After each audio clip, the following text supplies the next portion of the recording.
कल मेरी साड़ी पर जूस गिरा था। मैं दोबारा स्नान करने गई थी। तुम कुकर में चने चढ़ाकर मेरे पास आई थी। तब रसोड़े में कौन था? थम्स अप को जैसे खोल के उसका जो फेन बाहर आता है, वैसे ही रसोड़े में कौन था है। अगर उसको खोल के रख देंगे तो फिर उसका मजा नहीं है। तब रसोड़े में कौन था? कौन था?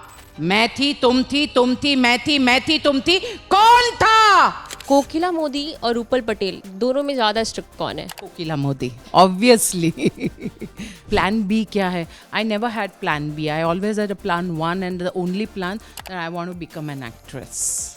ये राशि ने कुकर में से चने निकालकर खाली कुकर गैस पर चढ़ा दिया। कृष्ण भगवान की सौगंध, छोड़ूंगी नहीं राशि को।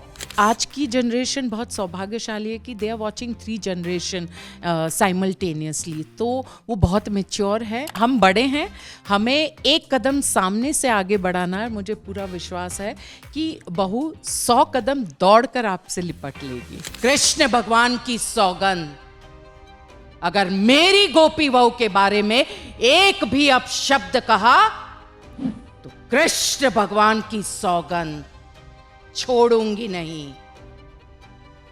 जय श्री कृष्ण।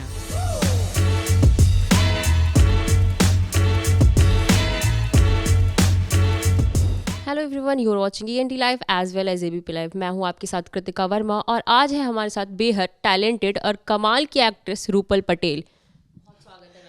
बहुत बहुत धन्यवाद ABP news and you all. Thank you so much for having me. कैसे हो आप? मैं बिल्कुल ठीक हूँ। Hope you are fine. एक डायलॉग जिसने पूरे देश को हिला दिया, रसोड़े में कौन था। तो आज आप फाइनली बता ही दो कि रसोड़े में कौन था। देखिए, ये एक मिस्ट्री है। अगर ये मिस्ट्री को अनफोल्ड करूंगी तो फिर सारा मज़ा एकदम थम्स अप को जैसे खोल के उसका जो फेन बाहर आता है, वैसे ही रसोड़े में कौन था है। अगर उसको खोल के रख देंगे तो फिर उसका मज़ा नहीं है। So let it be the way it is, you know, let us enjoy that mystery. अच्छा, जब ये वीडियो वायरल हो रही थी तो सुनने में आया कि आप थोड़ी अपसेट हो गई थी, तो क्या ये सच है? I don't think so that's right news, because जब ये वीडियो आया तो मुझे पहले समझ में नहीं आया कि ये क्या है। But then when I saw it for 3 times and then I realize that मेरे डायलॉग को एक अलग एवेन्यू दिया गया है। So I was very happy and in fact I am the one who called up Yashraj and I congratulated him that you done wonderful work. आप एक Gujarati family से बिलोंग करती हैं, फैमिली में सारे बिजनेसमैन हैं, तो आपका एक्टिंग की तरफ रुझान कैसे रहा और कॉमर्स की स्टूडेंट होकर? मुझे खुद नहीं पता है कि मेरे दिमाग में ये कैसे आया है कि मुझे एक अभिनेत्री बनना है।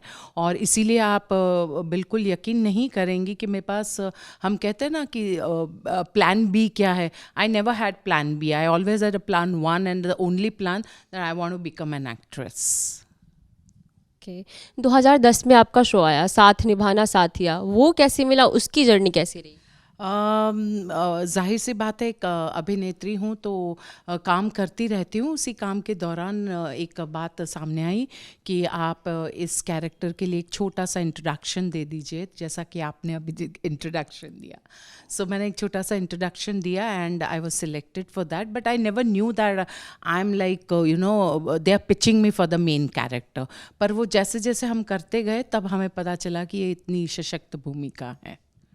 आज की डेट में अगर हम देखें तो इन्फ्लुएंसर भी एक्टर बनते जा रहे हैं, मतलब आपको आपके फॉलोअर्स के बेसिस पे आपको रोल मिल जाता है, तो इस चीज़ को आप किस नज़रिए से देखते हैं?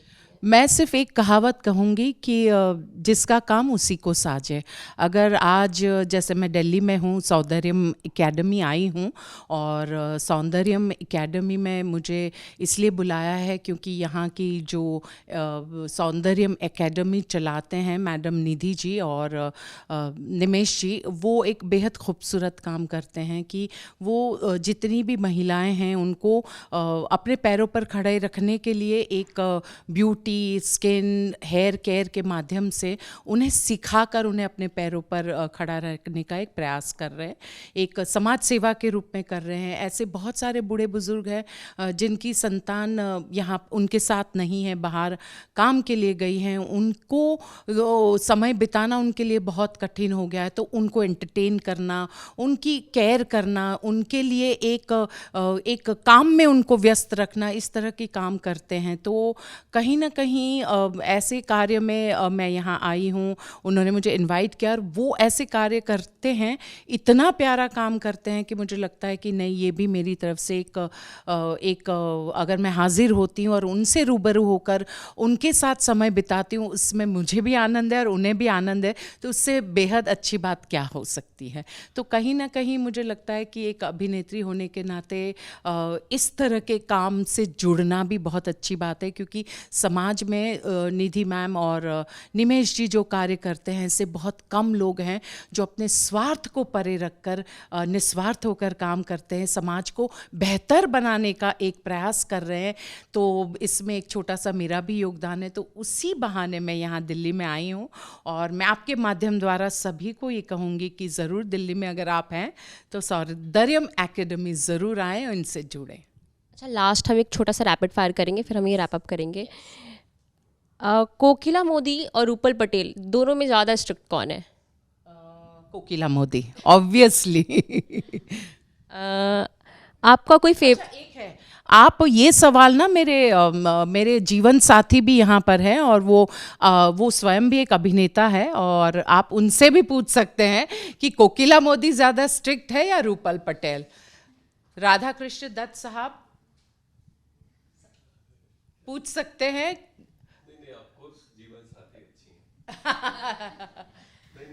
ठीक है। आपका कोई फेवरेट डायलॉग अपार्ट फ्रॉम रसोड़े में कौन था फ्रॉम साथ निभाना साथ का? कृष्ण भगवान की सौगंध, अगर मेरी गोपी बहू के बारे में एक भी अपशब्द कहा तो कृष्ण भगवान की सौगंध छोड़ूंगी नहीं।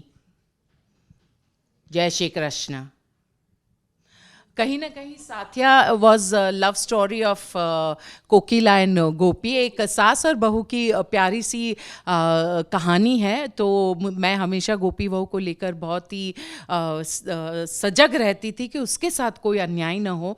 तो जहाँ गोपी बहू की बात आती थी तो कोकिला हमेशा बड़ी सतर्क होती थी। तो कहीं ना कहीं जहाँ गोपी बहू का जिक्र आता है वो डायलॉग कोकिला को बहुत पसंद है।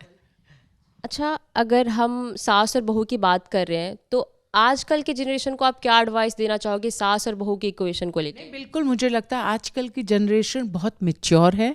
उन्होंने अपने दादा दादी नाना नानी की एक जनरेशन को देखा है, वो अपने माता पिता की जो प्रेजेंट जनरेशन है उनको देख रहे हैं, वो अपने हम उम्र की जनरेशन को देख रहे हैं। तो आज की जनरेशन बहुत सौभाग्यशाली है कि they are watching 3 generation simultaneously. तो वो बहुत मैच्योर है और मुझे लगता है कि जो हम सीनियर्स हैं या जो माता पिता हैं या जो ग्रैंड पेरेंट्स हैं, हमें अपने सोच में एक बदलाव लाने की ज़रूरत है कि हमें भी समय के साथ चलना है और हम बड़े हैं, हमें एक कदम सामने से आगे बढ़ाना है। मुझे पूरा विश्वास है कि बहू 100 कदम दौड़कर आपसे लिपट लेगी। अच्छा, जाते जाते आप हमारे ऑडियंस के लिए रसोड़े में कौन था जब मोस्ट फेमस डायलॉग, अगर आप वो एक बार हमारे। बिल्कुल। कल मेरी साड़ी पर जूस गिरा था, मैं दोबारा स्नान करने गई थी, तुम कुकर में चने चढ़ाकर मेरे पास आई थी, तब रसोड़े में कौन था? कौन था? मैं थी, तुम थी, तुम थी, मैं थी, मैं थी, तुम थी, कौन था? ये राशि ने कुकर में से चने निकालकर खाली कुकर गैस पर चढ़ा दिया। कृष्ण भगवान की सौगंध, छोड़ूंगी नहीं राशि को। Thank you so much man, I hope आप आते वाले टाइम में हमें ऐसे एंटरटेन करते रहे। Thank you so much.